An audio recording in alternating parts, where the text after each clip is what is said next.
Hi, I'm Kim Sealing-Smith, the founder and chief engagement officer of Ignite Global, an HR consultancy committed to delivering the much-needed breakthroughs in how to attract, engage, and retain your staff in today's social age. Because quite frankly, the old ways, they simply don't work anymore. And we don't have to look very hard to find the numbers to support this. With an up to 80% employee disengagement rate worldwide, meaning that only about 20% of your staff bring their A games to work every day. The rest may bring their B or C games or simply show up with the sole intention of not being fired. Our businesses are losing a tremendous amount of money. Conventional wisdom says that it costs between 50 and 200% of an employee's annual salary to replace them. Can you imagine how much it costs to keep the ones that don't want to be there? Well, Gallup estimates that it actually costs your company up to a third of their annual salary in lost productivity for every disengaged employee on your payroll.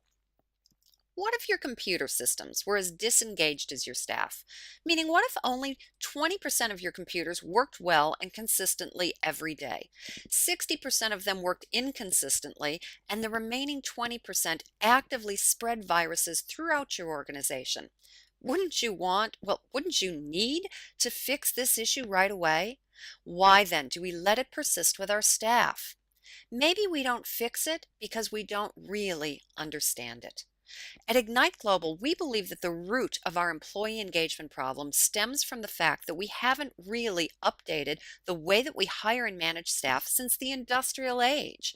Our HR practices, were primarily developed when labor was cheap and workers were trained to do very specific tasks as efficiently as possible. First on the factory floor, but then in the office, workers were asked to perform very routine, tactical, and predictable work. For the most part, they didn't have to think or to solve problems. But recently, thanks to technology and globalization, those days are gone. In order to compete today, we now require our staff to be more strategic, creative, innovative, and collaborative. Unfortunately, many of our management practices stifle this. So what's the answer? How do you light up your workforce? Well, we've created a five-step framework that we use to help clients update their HR practices for that social age. This framework consists of the five elements called the five C's. Now, these five elements are simple and practical steps that you and your business can take immediately to hire, communicate, manage, and lead for greater productivity, significantly increased employee engagement, and reduced staff turnover. The first C in our framework is to hire correctly. Back in the industrial age, we hired for skills.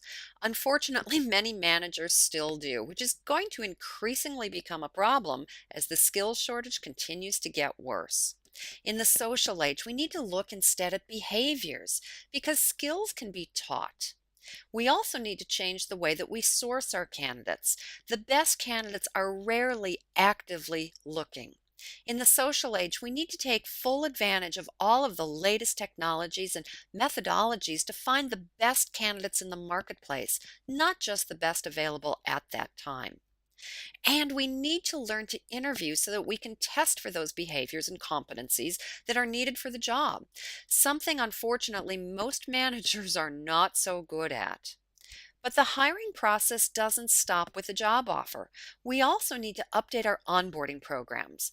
Most onboarding concentrates on the process, filling out forms, ordering computers, getting passwords and security passes set up.